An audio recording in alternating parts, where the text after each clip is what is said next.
Hello and welcome to Useful Idiots. I'm Katie Helper. I'm Aaron Mate. Hey, everybody. Thanks so much for being here. Our website, as always, is usefulidiotspodcast.com.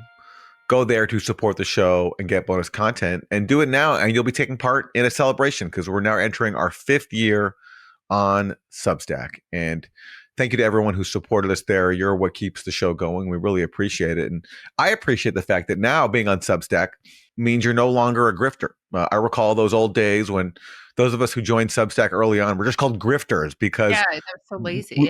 We were daring to get the support of our audience directly rather than, I don't know, some big corporation or NGO or a billionaire. But since now everybody's on Substack, it's no longer being called being a grifter. So I'm grateful for that too. And thanks to everyone who grifted along with us in supporting us independently. We appreciate it. And we have a great guest for you today, the legendary Ray McGovern, former intelligence analyst for the CIA. His beat is Russia, and he happens to be, by the way, fluent in Russian, German, and Spanish. And Ray is the co-founder of Veteran Intelligence Professionals for Sanity. And to try to inject some sanity into a very tumultuous time, we'll be talking to him about SignalGate, Trump administration being very embarrassed because it disclosed its plans for bombing Yemen to the Atlantic's Jeffrey Goldberg, the latest when it comes to Iran and warmongering there, Israel, Palestine, and a whole lot more. Yeah, JFK. Oh, that's right, the JFK files. We'll get into that as well. Yes, that's right. So let's kick it off with the 4 basic food groups. Aaron, what do we have for Democrats Suck? All right, for Democrats Suck, let's focus on the top Democrat in the Senate, Chuck Schumer.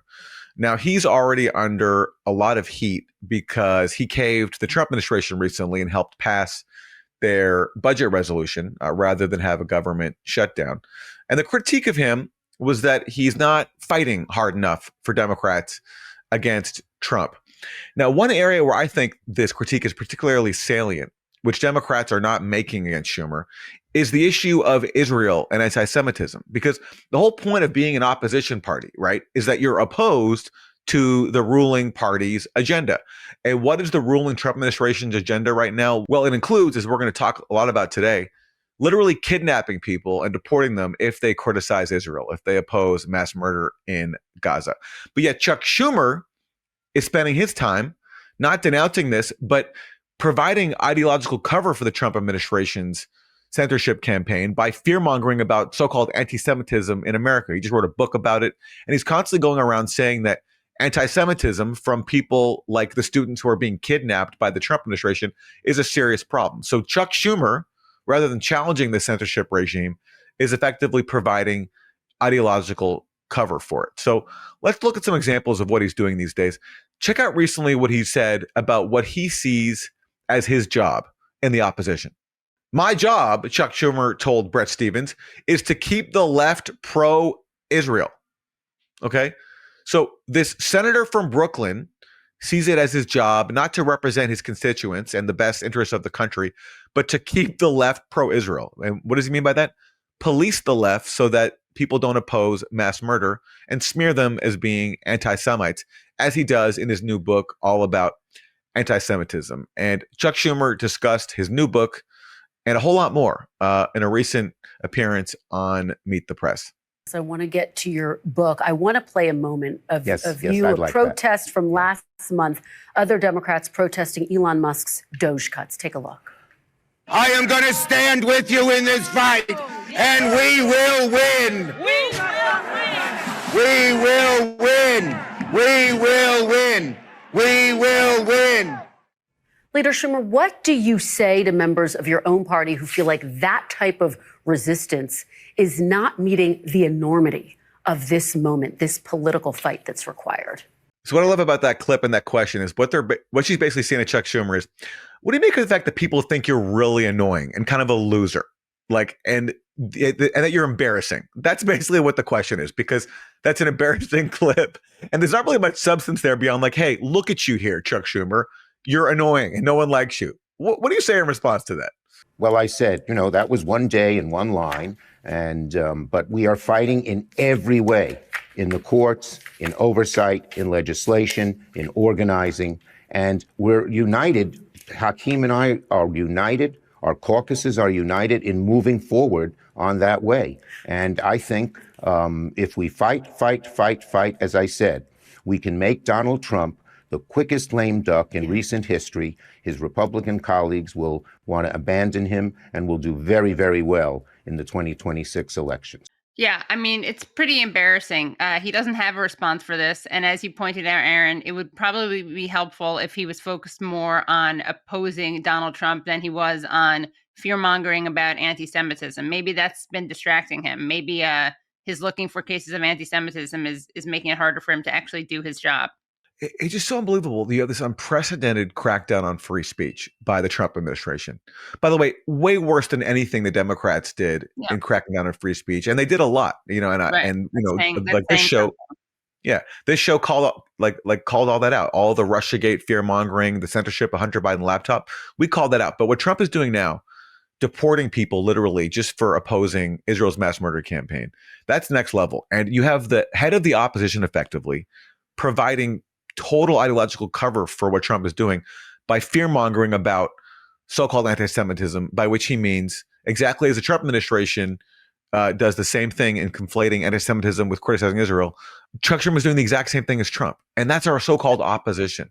How can you possibly have an effective opposition when the leader of the opposition is providing ideological cover for one of the Trump administration's most egregious assaults on basic rights? And also, by the way, just I've been reading his ridiculous book, Anti-Semitism in America: A Warning. Yeah, it's really it's the only thing about it is that it's unintentionally funny, but it's ridiculous. I mean, he does so much fear mongering. He doesn't provide any remotely objective or balanced history. He doesn't mention the Nakba. He talks about anti-Semitic attacks that weren't actually anti-Semitic attacks. For instance, there were protests against the Brooklyn Museum trying to get them to call out the genocide and divest from their corporate sponsors who donated to Elbit. And so what happened was that these activists targeted the homes of 4 museum leaders. Only one was Jewish. But of course, according to Chuck Schumer and others, that targeting was an anti-Semitic event, even though, again, there were 4 board members, only one Jewish. Like literally, people are being kidnapped off the street for opposing. Spoiler alert for my Republican stock, but for criticizing Israel's mass murder campaign. So, for example, this Turkish student, the latest to be kidnapped and slated for deportation for criticizing Israel, and we'll hear more about that in a second. People, in the face of that, you want to look at people literally being kidnapped and being snatched away, and you still want to complain about pro-Israel students feeling threatened because they don't like hearing anti-genocide chants on their campus. It's just so unbelievably hypocritical and lame. It just makes these people who fearmonger about anti-Semitism even more pathetic, as people are literally being kidnapped and deported for criticizing Israel. They're the ones under threat, not people who feel threatened by protest against genocide. It also reminds me of the way people talk about people getting, like, this is just a random anecdote, but I was having a fight with someone today on Facebook, and this is why I never go on Facebook, because it's like Twitter, except the people or connect to them in some way. But some idiot on Facebook called me like a Hamas activist. I pushed back and said something about how he has to use ad hominem, and then he was like, "How can you imagine this is your position while your people are being massacred?" It's like, our people are being massacred? He meant Jews. He meant Israeli Jews are being massacred. It's like, wait, how on earth is that your takeaway right now, that the people being massacred are Jews? It's like a similar thing where it's like, wait, how on earth are you worried about the safety of people who are pro-Israel when the people who are pro-Palestine are the ones getting literally kidnapped? It's called genocidal narcissism. And never facing any accountability, and just enjoying total impunity. It's really disgusting. In a world where it seems like we're constantly being listened to by our phones, our computers, security systems, and Alexas, it sometimes feels pointless to even hope for privacy anymore. Amazon, Meta, and Apple are all using your data to sell you ads. But what if we told you something else was listening to you in a much more nefarious way, using your data to sell you to third parties and governments? You may have already guessed what it is: AI. Think about what we tell these AI platforms: our thoughts, dreams, sensitive questions, business ideas, and more. They take all this information, tie it to your identity, and then sell it. ChatGPT literally has the former director of the NSA sitting on their board right now. Here's an alternative we actually trust. Today's sponsor, Venice.ai. Venice.ai is a generative AI platform that is private and permissionless. Here's how they do it. They utilize leading open source AI models to deliver text, code, and image generation to your web browser. There's no downloads, no installations of anything. Messages are encrypted, and your conversation history is stored only in your browser. And check out their Pro plan, which gives you access to PDF uploads for summaries or insights, plus high image limits and limitless text. If you want to use AI without fear of handing over your most intimate thoughts to a corporation or the government, you can get 20% off a Pro plan using our link, venice.ai/useful, and code USEFUL. Click the link in the description to get started. Well, speaking of that, this is a perfect segue because my Republican suck is about the fact that ICE agents have detained yet another international student. Her name is Rumeysa Öztürk. She's a Turkish national and Tufts University PhD student, also a Fulbright scholar. And here is some really chilling video that shows the moment when 6 plainclothes masked immigration officers approach her on the street. Tufts, where she's a student, Tufts is in Massachusetts. But according to her lawyer, she's been transferred to an immigration prison in Louisiana. And you know what her crime was? Her crime was co-writing a piece in the student newspaper criticizing the Tufts administration's response to Palestinian solidarity protests on campus, which were calling for divestment from Israel. Also, shout out to the disgusting people at Canary Mission, which is this anonymous doxing, smearing McCarthyite site that just targets people who dare to criticize Israel, and then they smear these people as like anti-Semites. And this woman is one of the people that they smeared. And I would love it if these people had the courage to say who they are, the people who run this site, because of course they like to expose other people, but they're cowards hiding behind anonymity. And if they believe in their ideals and that they're fighting anti-Semitism and making the world a safer place, then they should be more than happy to reveal who they are. But, you know, this is, again, this is just the latest example of state-sanctioned kidnapping, basically in broad daylight. You know, I think a lot of people think this will only happen to people with green cards and visas, but that historically is not the case. I mean, that you should care about this no matter what. But historically, things that target people who are not citizens eventually do target people who are citizens. And what's really scary is that, as we've seen, like the Trump administration does not actually care about following the law, and the courts don't have a lot of power of enforcement. And if no one's willing to enforce the laws, then they don't really exist, or they don't really protect people. Now, what's interesting is that, as was indicated in the video, the Department of Homeland Security is claiming without a shred of evidence that Öztürk is a Hamas supporter, which isn't surprising and is typical of Republicans sucking. But as Max Blumenthal points out, CNN, what do? They just regurgitate this claim without any real pushback. Here's a screenshot. And so this is a screenshot of CNN, which quotes, DHS and ICE investigations found Öztürk engaged in activities in support of Hamas, a foreign terrorist organization that relishes the killing of Americans. A visa is a privilege.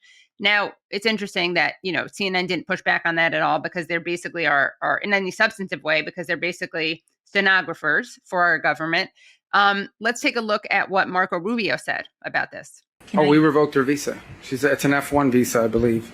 We revoked it, and here's why. And I'll say it again. I said it everywhere. Let me be abundantly clear, okay? If you go apply for a visa right now, anywhere in the world, let me just send this message out. If you apply for a visa to enter the United States and be a student, and you tell us that the reason why you're coming to the United States is not just because you want to write op-eds, but because you want to participate in movements that are involved in doing things like vandalizing universities, harassing students, taking over buildings, creating a ruckus, we're not going to give you a visa. If you lie to us and get a visa and then enter the United States and with that visa participate in that sort of activity, we're going to take away your visa. And once you've lost your visa, You're no longer legally in the United States, and we have a right, like every country in the world has a right, to remove you from our country. So it's just that simple. I think it's crazy. I think it's stupid for any country in the world to welcome people into their country that are going to go to your universities as visitors. They're visitors. And say, I'm going to your universities to start a riot. I'm going to your universities to take over a library and harass people. I don't care what movement you're involved in. Why would any country in the world allow people to come and disrupt? Now, we gave you a visa to come and study and get a degree, not to become a social activist that tears up our university campuses. And if we've given you a visa and then you decide to do that, we're going to take it away. I encourage every country to do that, by the way, because I think it's crazy to invite students into your country that are coming onto your campus and destabilizing it. We're just not going to have it. So we'll revoke your visa, and once your visa is revoked, you're illegally in the country and you have to leave. Every country in the world has a right to decide who comes in as a visitor and who doesn't. This is not surprising that he's using this excuse once again, because he used that same totally illegitimate excuse for justifying the attack on Mahmoud Khalil, to justify the illegal kidnapping of Mahmoud Khalil. And the press, obviously, in the case of CNN, is happy to regurgitate that framing, even though it makes no sense. And he's basically trying to say, if you come in and do this kind of stuff, we're going to kick you out. And if you come in and don't say that you're going to do this kind of stuff, we're going to kick you out for lying. But again, what she did was she wrote an op-ed. Exactly. And that's why for them to say that she supports Hamas is just so unbelievably disingenuous. If you actually believe that she provided support to Hamas, which is a designated terrorist organization, then charge her with something. Right. But of course, they can't, because all she did was write an op-ed opposing genocide in Gaza and calling on her school to respect a vote for divestment by the student body. And that's not supporting Hamas. Whatever you think of that, it's not supporting Hamas. It has nothing to do with Hamas, actually. It's just opposing Israeli mass murder. And so this is unbelievably cynical, and it's defamatory, as it was with Mahmoud Khalil for the same things against him. But unfortunately, not only do they not have the right to be protected from defamation by the U.S. government, they don't even have the right to have free speech, and possibly don't even have the right to be in this country anymore if this goes through to the end. So It's a very scary time. It's really scary. Can you imagine that poor woman? She was going to meet friends for a breakfast meal, and she just gets surrounded by these thugs. It's just so disgusting. And apparently Tufts said they had no warning that this was going to happen. But yeah, it's really disgusting. And she's in Louisiana. I mean, I think that I'm really hopeful that this is going to, obviously they're intending to scare people with this and terrorize people with this. But I'm really hoping that some people will see this as going too far. It's hard when you have the leader of the opposition, Chuck Schumer. Right, of course. Fear-mongering about anti-Semitism, by which he means the exact same anti-genocide protesters that are now being targeted for deportation by Trump. It's very difficult. You also have a lot of hypocrisy in the MAGA movement. They had a good case to make against Democrats when it comes to censorship, but they've turned around and are now doing something far worse. And I don't see much internal pushback at all coming from the MAGA side. No, I mean, when I say hopefully people are this will go too far, I don't mean for our politicians. I mean for people out in the streets and people, regular people. I think hopefully it'll look like it's too, it's not going to, in other words, the protest against this will not be led by our elected officials. Absolutely. Yeah. All right. Let's turn to Isn't That Weird? And, here at Youth we're always on the hunt for top music talent. We love to, promote songs that might have been overlooked that you might want to be listening to. And we found a new one. This is a new country song praising a guy who definitely deserves a lot of praise right now because he's taking some hits in the media and he deserves to be lifted up. And so this is part of a new country song all about the nation's effective co-president, Elon Musk. He gave us cars that drive so fast, made rockets built to blast. Oh, thank you, Elon Musk. He took over Twitter's reign. He saved free speech for all, eliminating woke pain. SpaceX flies, Tesla self-drive, Starlink beams with laser dreams. He's got a master plan for our lives. occupy Mars. Let's occupy Mars. And making kids to keep mankind alive. Oh wow. Okay. Well, Wow. that's so. There's Occupy Wall Street, but Occupy Mars sounds a lot more fun. Now they're promoting his curious lifestyle of just having random kids with a number of different women who then have complaints about him that they lodge on Twitter, and that he bans them on Twitter or silences them on Twitter. That's the lifestyle that he's promoting, which is, according to this song, to save mankind. And the reason they're going to Twitter is not because they like communicating with him via Twitter. It's because he ignores them. Yeah. And again, it's like he's restored free speech to Twitter. I mean, listen, it's true.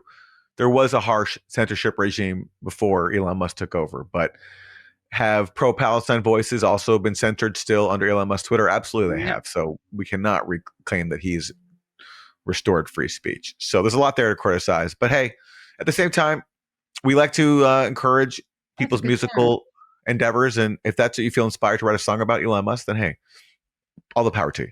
I mean, I don't feel inspired. It's not relatable, but different strokes for different folks when it comes to so many things, including music and what your muse is.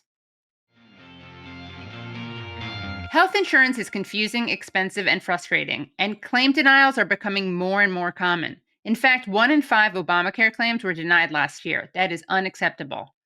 The headache of health insurance is exactly why Crowd Health was created. It's not health insurance. It's a better way to pay for healthcare through crowdfunding. When our producer had to stay in the hospital for just 2 nights, the hospital bill was $52,000. With Crowd Health, this doesn't have to become a financial emergency. By signing up for one of their plans, you'll get access to a community of people who are willing to help out in the event of an emergency. You'll get access to telemedicine visits, discounted prescriptions, and so much more without doctors' networks getting in the way. Let Crowd Health help you with your healthcare needs. Get started today for just $99 per month for your first 3 months by using code USEFUL at joincrowdhealth.com. Crowd Health is not insurance. Learn more at joincrowdhealth.com. So for Isn't That Terrible, let's take a look at this poor Christian nationalist pastor, Joel Webben. Joel is taking part of something called Christ is King, How to Defeat Trash World. It's a conference in April in Temple, Texas. And as you can see from the website, its purpose is America will either have Christ or it will have chaos. Fortunately, Christians are finally waking up to this reality. But now that we're awake, how then should we live? And it's really going to be fun. And apparently there's like a kind of exciting, I guess, dating component to this conference. They're having a little bit of a problem trying to fill this conference. Let's take a look at the video. We actually have room for 5 more single women who are 25 years or older so that they can come and join us both at the conference and for the singles event that will be taking place at the conference. So this means that your conference registration, which that's the more expensive ticket, that will be completely waived, completely free, and also the admission cost to the singles event. So both of those things would be free. You would just have to be able to cover travel and lodging. We are hoping to fill up our singles event, and finding godly Christian single women has been, I'll just say, much more difficult than finding godly Christian single men. That's a problem. When you are, when it's not matched well, I mean, they certainly won't allow people to engage in any same-sex relationships. So you gotta balance the male and female attendees. And I guess, I don't know, it's where do you find a nice godly Christian woman these days? Guess it's hard to do, or they're just not interested in these kinds of conferences. I'd love to see them do like a take on Single Ladies by Beyonce. You know, all the single ladies, single, you know, just imploring them to come find God. Godly single ladies, godly single ladies. There we go. Godly single. That's an idea to generate attendance, you know. Sure, yeah. That's what we do here at Useful Idiots. We provide feedback and advice for pop culture analysis, musical analysis, including for misogynist Christian pastors. So you're welcome, Joel. Yes. And it is interesting how they're basically using the ladies' night model for their conference. Free alcohol, free drinks, free admission for women at bars. They're bringing it to the Holy Land. They also could do a take on Ladies' Night by Kool and the Gang, Mm, because this is Ladies' Night. right. This is God's Ladies' Night. Yeah. Yeah. And Jesus is right. I don't know, something like that. Oh yeah, I like Yeah. that a lot. Yeah. Yeah.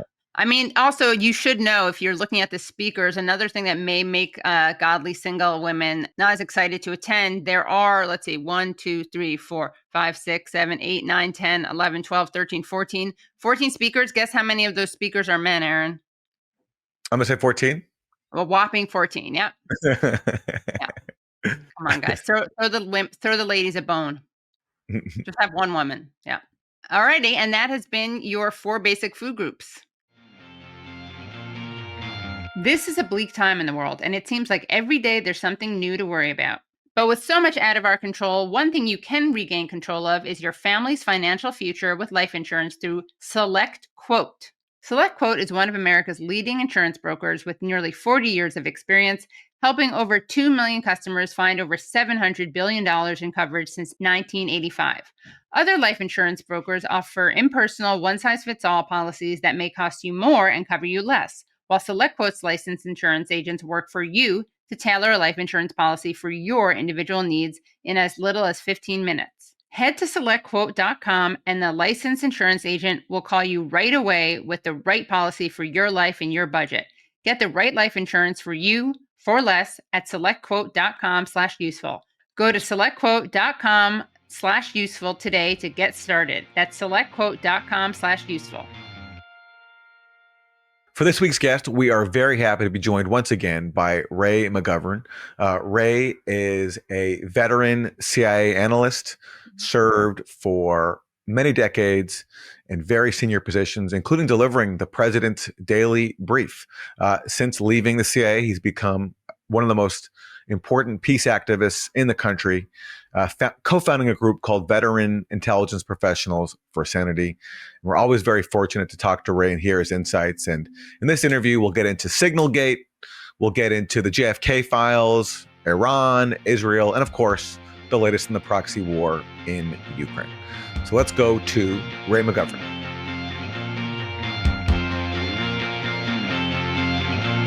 Ray McGovern, thank you so much for joining us on Useful Idiots once again. My pleasure, Aaron and Katie. You are a veteran of the CIA, turned very prominent anti-war activist. Would love your thoughts on the unfolding controversy surrounding the Trump administration over SignalGate, the Trump team being caught hatching plans for bombing Yemen over Signal and disclosing this to not just a outside journalist, but a journalist who's done a lot of propaganda for wars like the war in Yemen, Jeffrey Goldberg. Well, Aaron, this is something idiosyncratic. It seems very much as though U.S. policymakers have been exposed for what they are. Sociopath comes to mind, no care about human beings, and it's out there for the whole world to see. It beats me how Jeffrey Goldberg, of all people, got on that call, but he did.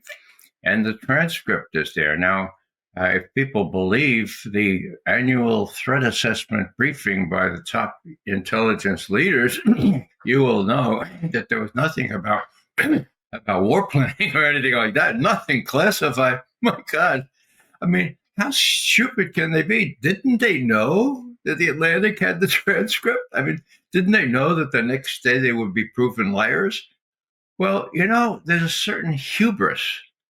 There's a certain above the battle that it doesn't matter a rat's patootie what the American people could know. It all matters what the New York Times will say about this, okay? And regrettably, the New York Times and others will dance around this to the degree they can, although with increasing difficulty when these people are exposed for the kinds of people they are. Enough said on my end here. I don't know how it all happened, but it did happen, and there we go again. We have people planning what the U.S. is like, why they're doing this, and the Houthis, for God's sake. I mean, it's sort of like the Viet Cong, they're barefoot. They're the sort of a brown foot running through the jungle, and we can get them. And we can't get them. We've been trying for 7 or 8 years to get them, okay? Now, sure, maybe they found out one of their leaders. Maybe they killed him while he was in with his girlfriend, for God's sake. They're proud of that? Oh, they're really proud of that. Yeah, the whole building collapsed. My God, we're right on target. What kind of people are leading us? What do you make of the policy itself, which is not getting very much attention, bombing Yemen essentially on behalf of Israel, because it was the Houthis, aka Ansar Allah, that were intervening against Israeli ships after Israel broke the ceasefire by imposing a new blockade on Gaza. And the Trump administration claims we're bombing Ansar Allah in ways the Biden administration, which was feckless, never did. But yet Ansar Allah continues to launch missiles at U.S. ships. So even just by the standards of the efficacy of the bombing, it doesn't seem to be even working. Aaron, I think the key to this is the interview that your colleague Max Blumenthal did with, I think it was number 2 in the Houthi regime. It was really interesting. Max was giving him leading questions. So what's in this for Yemen? What's in this for the Houthis? Answer. Don't you understand what a matter of principle is? Don't you understand what solidarity is with the Palestinians who are not only bombed out of existence, but being starved to death? Now, as long as there was a multi-phase ceasefire, well, they promised to put trucks with all kinds of food into Gaza, and they didn't. And we promised to abide by the ceasefire, and we did. And then we gave them 4 days. And we said, if you don't let those trucks in, we're going to resume what we do in the Red Sea. And they didn't let them in, and they resumed. So, it's sort of a kind of unique, a sui generis type of thing where people have principles and people will sacrifice their own interests for expressing solidarity with the Palestinians. And, if you don't express solidarity with people being genocided and do not blanch before the word, I mean, what the hell good are you? Okay. Now, maybe some of the Arab countries, maybe Turkey or even Iran to an extent will say, oh, we can't let the Houthis embarrass us by being the only ones doing this sort of stuff. I hope that happens. I'm not very confident it will. So what is the motive of the United States in attacking the Houthis and more kind of generally in, and this is a very big question, but in supporting Israel in such an unwavering way? Well, it's money, it's the lobby, it's the incredible hold that people like Netanyahu have on presidents like Trump, like Biden, like all of them. Ask me if I understand that. I have to say, my God, no. I've been trying to understand for decades, okay? The Israelis learned back in 1967, June 8th, that they could literally get away with murder of 34 U.S. naval people on the USS Liberty in international waters, and we would cover it up. We would make those surviving sailors sworn to secrecy under pain of court-martial. I know about that. I know some of those survivors. They are my friends. So you go back to 67, and you have proof positive that the Israelis can get away with murder, even if it's U.S. military personnel. They haven't changed at all. A little footnote here. John Mearsheimer and Stephen Walt wrote a book about they actually wrote an article about the Israel lobby. And it was really interesting because they were commissioned to do this by a mainline publication, okay? And when they served up the draft, they said, we can publish this, please, we'll give you what we promised. We'll give you thousands of dollars, but sorry, we can't. They shopped all around, okay? New York Review of Books. No, they had to go to the London Review of Books. Now, a little story here. I'm on a plane. I'm going down to a little town in Missouri. It's not Springfield, Missouri. It's a pretty good town, okay? I'm giving a speech on Iraq. It's a big church. It's 300 people in there, okay? And they're all listening to what I'm saying about how Iraq was a fraud, how there were no weapons of mass destruction, and so forth. And then in the question and answer period, McGovern, what do you think of Mearsheimer and Walt's book? And I said, thank you, Jesus. I just read the article in the plane, right? And so I said, well, I think it's very, very good, but I can't understand why they missed the positive proof that Israel learned it could get away with murdering U.S. naval personnel. I mean, hello. And everybody sort of looked quizzically. And I said, I mean the USS Liberty.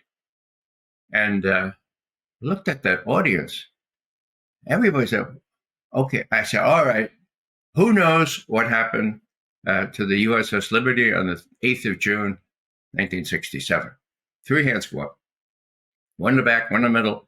Pick one at the front. Sir, can you tell us what you know? Guy stands up, rimrod straight. Reich Lockwood, sir, U.S. Marine Corps in charge of the Marines on the USS Liberty crew, sir. I swallowed hard and I said, well, Miss Lockwood, could you come up and tell us what happened? Sir, I have not been able to do that, but I'd like to try now. Well, he came up and he told what it was like to fish out the remaining bodies of Marines that were in the compartment that was torpedoed by Israeli torpedo boat. He told the whole story, okay? Now, the codicil to that is I called up Mearsheimer a month later and I said, John, can you explain to me, why it is you missed that? I'm hello, you and what? If you needed proof of what you were saying about this, he said, well, now John is the best. But he didn't want to say to me, that was a bridge too far, Ray. We had enough proof. We didn't. Well, come on, you didn't have enough. Well, if you did, Nicholas. So what's the lesson here? That's the power of the Israel lobby. It exists still today, and it takes people like Aaron and you, Katie, and Max Blumenthal, and to the extent I can, me, to try to impress upon the people, look, this is insidious, that we would do the Israeli bidding, that we would adopt Israeli tactics or go after the leaders and get them with their girlfriends and implode the whole building. Oh, man, do we get that right? Targeting was real specific. I mean, give me a break. We do that because the Israelis do that? I don't understand it, but it's there and it needs to be addressed. Can you give like a 1-minute summary, given how little people know about the Liberty? Can you give a 1-minute summary of what happened there? Sure. Maybe 1.5. Sure. Yeah. However. Yeah. We'll give you a couple minutes. Yeah. Okay, the USS Liberty was an intelligence collector, the most sophisticated ship of its kind in 1967. It had all antennae all up the kazoo, right? And they were all working fine. They were intercepting not only Arab communication, but they had Hebrew linguists on there, okay? The Israelis knew full well what they were doing. They were 13 miles offshore international waters.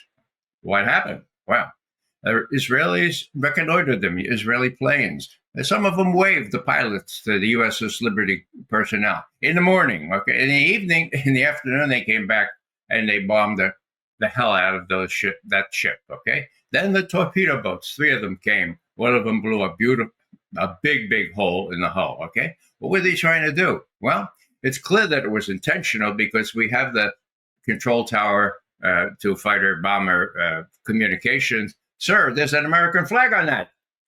Follow your orders. Boom, boom, boom. Okay, now what happened? They intended to sink that ship.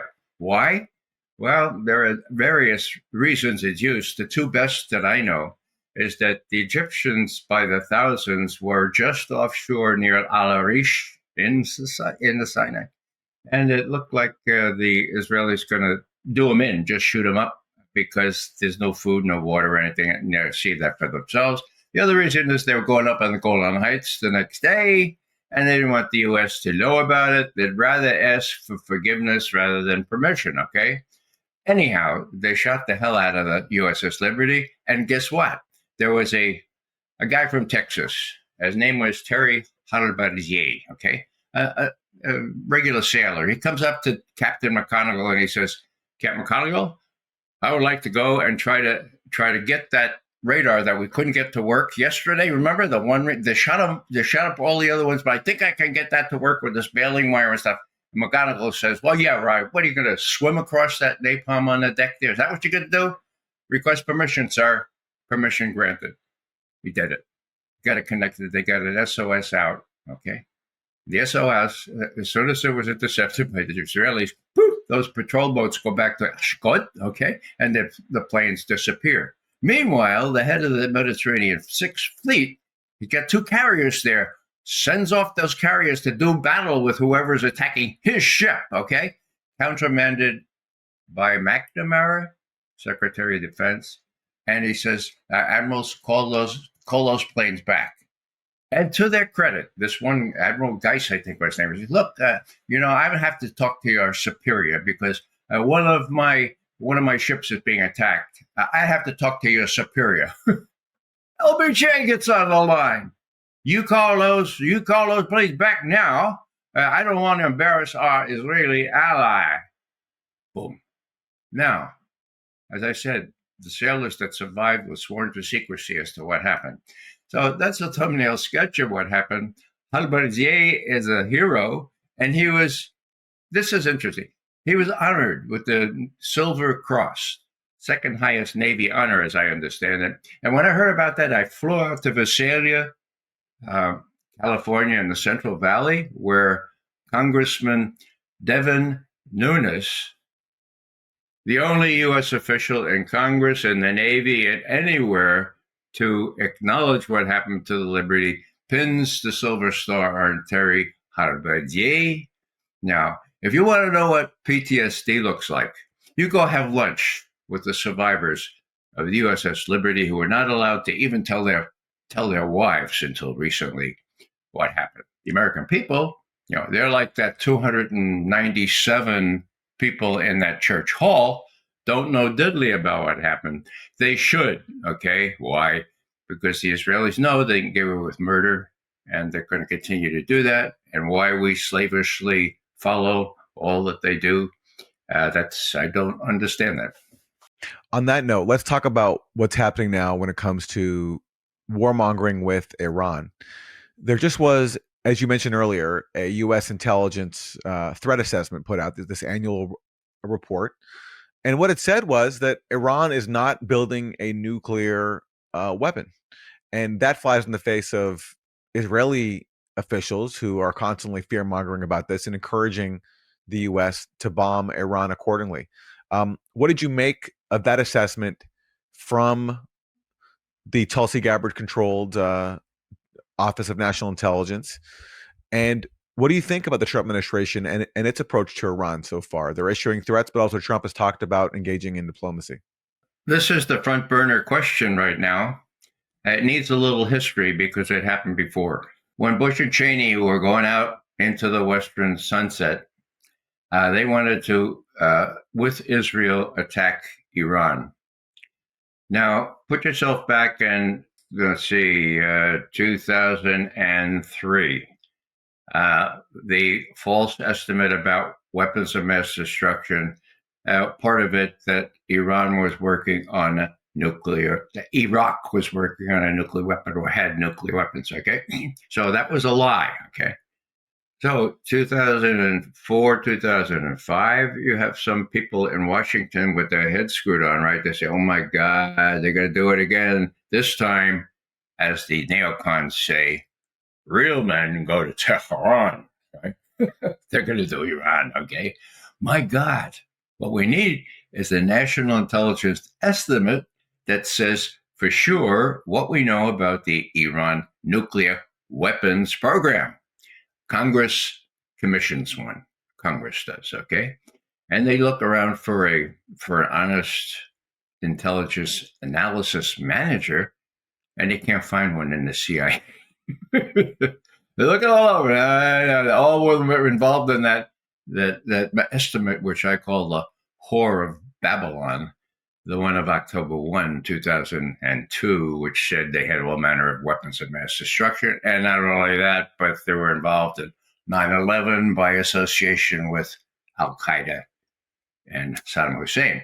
So finally, they persuaded Tom Finger, who was head of State Department intelligence at the time and who took copious notes from that estimate I just mentioned, okay? And they said, Tom, would you come in? He didn't want to, but he came in because he was told he could bring his own people in as honest analysts from the State Department, and he'd have a year to do it, and he could do it in secret, and nobody's going to borrow them, and when it's done, Congress is going to publish it. Now, he had some luck, okay? They had some good information coming in during 2007. And long story short, in November of 2007, they had this eye-opening memo which said, in effect, contrary to what you've been told in the last 2 decades, okay, said Iran has stopped working on a nuclear weapon. They stopped at the end of 2003 and have not resumed work on a nuclear weapon, okay? We expressed this with high confidence, and we are unanimous, all 16 intelligence agencies at the time. What happened? My God, all hell broke loose. You ought to watch Bush's national security assessment try to explain that, okay? Anyhow, Bush goes to Tel Aviv, and he apologizes. He apologizes for the estimate. He says, I don't know what got into them, but I don't share that view. And then later in his memoir, he writes, this pulled the rug under my plans for a military strike. This is a quote now. Quote, for how could I possibly authorize a military strike on the nuclear facilities of a country that the intelligence community says has no active nuclear weapons program? Bummer, okay? So it's all right. He must have wrote those pages himself, okay? So there it is. Now, that's what happened in 2007 when an honest estimate was done. Now, what has the intelligence community done since then? Well, you know, there's precious little to praise the intelligence community for. But I have to say that when I'm tempted to throw the baby out with the bathwater and say the CIA should just be abolished, well, I'm given pause because every year since 2007, that judgment has been reiterated. And what I was deathly afraid of, given all this public agitation for war with Iran on Israel's behalf, I thought they might change that. And so here comes this threat assessment. Tulsi Gabbard, I took copious notes here. She says, Iran is not building a nuclear weapon. And we are monitoring it very closely. If they reauthorize it, well, they haven't yet because the Supreme Leader Khamenei has already said again, well, she repeats there are only 3 sentences here. It's worth reading because I think it will be a very great disincentive for the administration now to claim that the reason they are with Israel attacking Iran is because Iran has a nuclear weapon, because the threat assessment dated 2 days ago says this. We continue to assess that Iran is not building a nuclear weapon and that Khamenei has not reauthorized the nuclear weapons program that he suspended in 2003, okay? Now the pressure is building, but Khamenei remains the final decision maker over Iran's nuclear program, to include any decision to develop nuclear weapons. Now, you can obfuscate and say, oh, yeah, but they're enriching uranium. Yeah, they are. They're still not up at the highest level, 90%, although some people think it doesn't matter if you don't have a weapon to put on the missile to deliver this thing. And most people say, well, it'll take weeks, months. My best guess would take about a year to develop that. Now, we'll let codicil here. Would we know? Yeah, we would know. Who says so? Well, the outgoing CIA director, Bill Burns, in a moment of unaccustomed honesty, maybe to atone for his lies and other sins, he made a point of saying just a couple of days before he left, he said, you know, Iran's still not working on a nuclear weapon, and we will learn right quick. We'll learn right quick if they start, okay? Whoa, okay, so right quick, what's that mean? Well, that means they're cameras and everything up to kazoo in all these facilities. And of course, we have these satellites. So we will know right quick. What's the significance of this? The significance is that I don't think anybody can challenge the U.S. intelligence community to say, oh, a weapon is being built in Iran, because as of 2 days ago, the assessment was the same as it's been since 2007. They stopped in 2003. Why in 2000? You remember 2003 is when we went into Iraq on the same false pretenses, okay? So that's a long-winded way of saying this is really important, and I was relieved to see that my former colleagues or their descendants are still sticking to that intelligence judgment. And even if Tulsi Gabbard was tempted to fudge this one, as she has fudged other things like Yemen, she wasn't able or she wasn't willing to do that. That's good news. I want to add one more anecdote from the Bush years, specifically from 2003, which speaks to what you're talking about.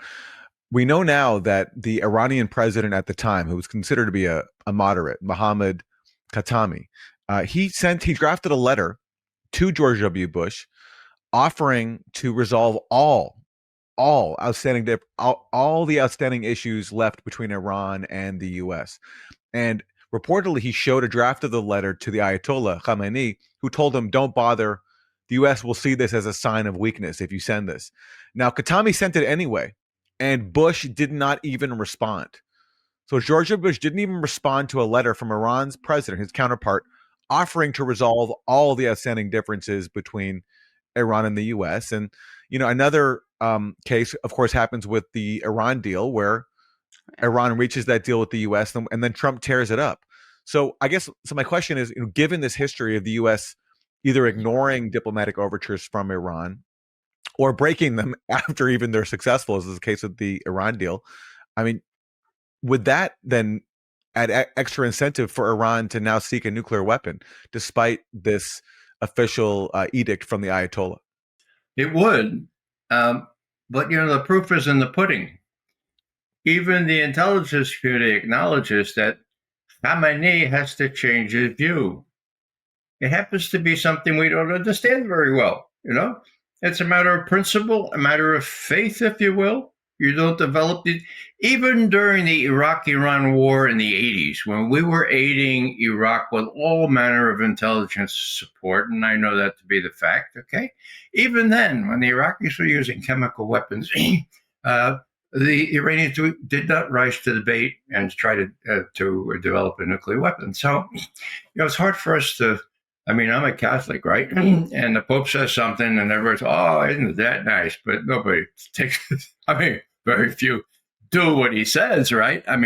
He says nuclear weapons, even possessing nuclear weapons, is evil. Well, what about all the Catholic admirals and all the Catholic generals? They're going to go, "Oh, isn't that sweet?" But he doesn't know what the real world is like. So that's not my frame of reference here. Apparently, when a fatwa is issued, it means something. And I've learned that, and I think the experience since the early 2000s shows that the Iranians have this weird idea that it's really not a good idea to start a process that might end all life on this planet as we know it today. And speaking of nuclear weapons, can you talk about the presence of nuclear weapons in Israel and how that perhaps shapes the relationship between the United States and Israel? Well, we know that Netanyahu himself had a hand in stealing some of the secrets that were in Pennsylvania and so forth. The Israelis were stealing our technology. John F. Kennedy, to his credit, did not want Israel to get a nuclear weapon. He was not fully in control. People like James Angleton, working in the CIA, were doing end runs around him.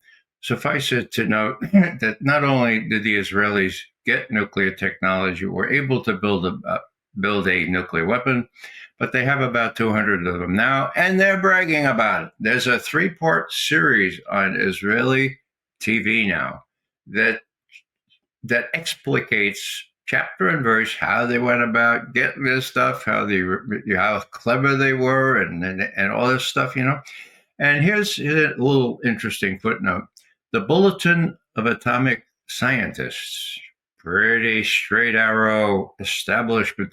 They just published a long article on how Israel is bragging about all this and how, nuclear and non-proliferation goes by the board.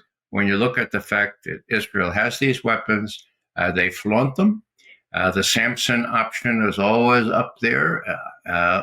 And to a degree, this has changed only in as much as Iran now has a deterrent of its own. Deterrent? Okay. What's that? Well, that's hypersonic missiles. They have the capability of reaching well inside Israel. They've already demonstrated that capability, and that's new, okay? So, again, if there are sensible people in the Pentagon and people like, this Trump himself wants to hit out after Iran, they're going to say, well, number one, didn't you see Tulsi Gabbard's testimony there? They're not working on a nuclear weapon. So why? And number two, oh my God, it's not going to be like it was way back in 2007. This would be, they're going to, we have these troops in Iraq and Syria. They're gone. And then what are you going to do? So it's different now. And let's just hope that common sense prevails. I think it's mostly bluster on the part of the president. And my colleagues, I hasten to add, do not agree. They think this is more real than I do. But I think when somebody explains to Trump, look, the world economy will go, the Russians and the Chinese are going to be up in arms. And if you thought you could work out a decent relationship with Russia under these terms, forget about it.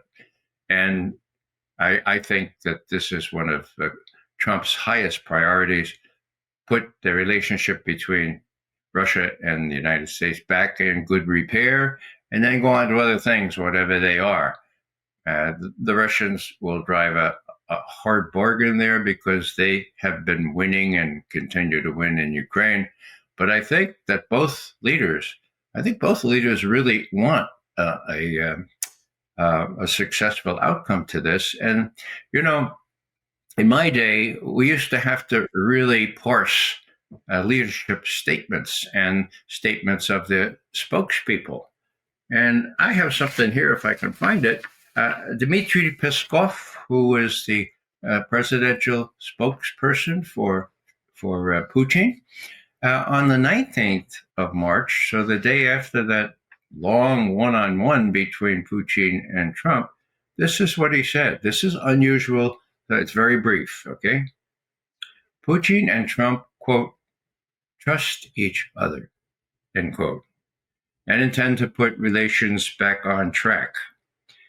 Peskov, there is a, quote, solid will on the part of the two presidents, end quote, to restore ties, and that these two presidents, quote, understand each other very well, period, end quote. My God. That's new. I mean, that hasn't been the case since 2013 when Putin helped bail Obama out of the need to make overt war on Syria. So trust, after all the betrayals, and I use that word advisedly, the betrayals on Ukraine, and with all these military looking over his shoulder, saying, don't trust the Americans for God's sake, Putin's spokesman is authorized to say there's trust. They trust each other, and there's a solid will to progress here on Ukraine, and they understand each other very well. I was really surprised that was said this early. So I place great store by what presidents and presidents' spokespeople say, and that's not in error. You have to parse it, of course. But when they say this kind of thing after a period of distrust, mistrust, betrayal, that means something. That's why I'm very optimistic that, Dr. Jekyll, Mr. Hyde, I see that Trump might be the good one on this one. He is the worst one on Gaza and Israel, and no good can be emphasized unless you say this is abominable, that we as American citizens to be enabling, arming, paying for genocide against the whole people is beyond the pale, and we have to figure out some way to stop. What are your thoughts on the newly declassified JFK files? And to hear the rest of the interview, please go to usefulidiotspodcast.com. That was great. Always a great time talking to Ray. And if you're not already members at usefulidiotspodcast.com, you're definitely going to want to become members because you get to hear the full chat that we have with Ray. And he makes some really spicy, interesting predictions, talks about JFK. And that's something he's been interested in for a long time. So definitely become members. And of course, as is the case every week, you get access to our Thursday Throwdown, your midweek dose of Media Madness, which is always a great time. And for those who watch the full episode, in the bonus part, we talk about JFK, as Katie mentioned. And, I have to issue my standard disclaimer, which is I don't agree with those like Ray who see JFK as someone who's taking on the deep state and that might have been a possible motive in his murder. I am a student of the Noam Chomsky Seymour Hersh School. They both wrote books about JFK. Chomsky wrote Rethinking Camelot. Hersh wrote The Dark Side of Camelot. And this portrait that's been painted of JFK is, trying to pull the U.S. out of Vietnam and taking on the CIA. I just don't think the evidence supports it. I know in my camp, in my little circle of niche alternative media, I'm a minority here, but that's just my take. I didn't want to argue with Ray about it because we got into it already when it comes to the DNC hacking and the issues around that. And Seth Rich. So, and also admittedly, it's not something that I know enough about, but of course, Ray's someone who was there. He served at the CIA when JFK was the president, and he has the experience, and it's great to hear his perspective. I just have to voice that, I'm still not convinced on that front. But hey, the hope is that we'll learn more as more files come out, and it sounds to me like those who wanted really these files to be released because they thought it would mean something are encouraged by what they've seen so far, and hopefully there'll be more disclosures to come. Now, when Aaron says that Ray was there, he doesn't mean in Dallas, Texas. He means he was at the CIA at the time. Correct. Yeah, correct. Yeah. But you don't believe that it was a single shooter, do you? I have no idea. Like, I'm not a ballistics expert. Like, how am I supposed to know? And that's the thing. I never understand why people are so believe he's not a ballistics expert. Yeah. Well, it's like I never understand people are so confident about like these things. Like it couldn't possibly be one. Like, how do you know? I don't know. But hey, admittedly, it's not something I spend a lot of time on beyond reading the works of Noam Chomsky and Seymour Hersh, two of my heroes. And so admittedly, I have that bias. I generally agree with whatever Chomsky and Hersh say. I will admit that as a bias. And this might be the case here. But anyway, everyone's questions will be answered, hopefully, with more disclosures to come on the JFK file. You got to write your own book, Aaron. You got to become an expert, and you have to rewrite Revisiting the Dark Side of Camelot. No, I'm okay. That'll be a combination of both of theirs, yeah. Yeah. Well, again, thank you as always for joining us, and we will see you next week. Bye, everyone. Thanks so much for listening to and watching Useful Idiots. For extended episodes, bonus content, and our weekly Thursday Throwdown episode, please subscribe at usefulidiotspodcast.com. Support the show for free by subscribing on YouTube, Rumble, and wherever you get your podcasts. And if you like the podcast, don't forget to rate and review. You can also follow us on Twitter at UsefulIdiotPod. Thanks for supporting independent media. We'll see you next time.